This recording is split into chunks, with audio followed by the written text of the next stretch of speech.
Welcome back, my fellow aggressive learner. In this episode, we shall be learning about Combine Selector. Now, as you all know, I love to start afresh.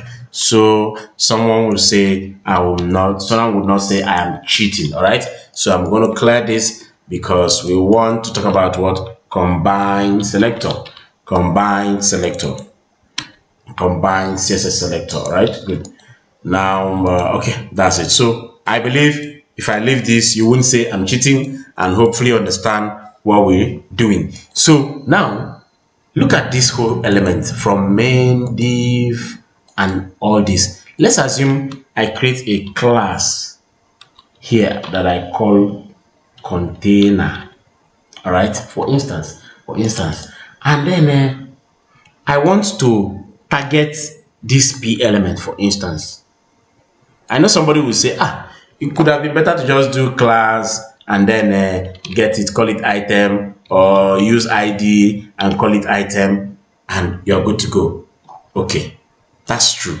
There are thousands and many ways to do this, but there's also what we refer to as there's combine, where you can use combine selector. For instance, you go here, you can do dot container, right?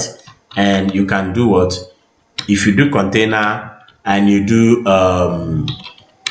color, let's just use our color green. All right, this right now I want to target only this element. That is what I want to do. Now, instead of writing ID here or CS or class or targeting with a special class, remember I can actually do P element here, and we are good to go.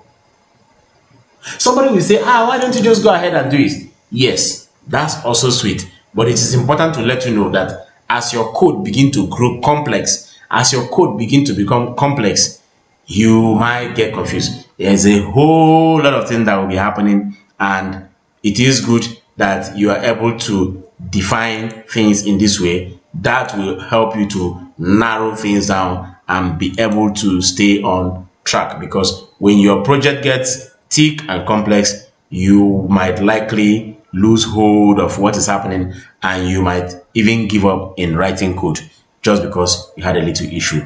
And hopefully you get the gist. So you can see a whole lot of stuff. For instance, let's say I defined a span tag here. I can define a span tag here, and then I can even target the span tag. Let's do span. All right, so you can see I targeted only span. Let me change it to red.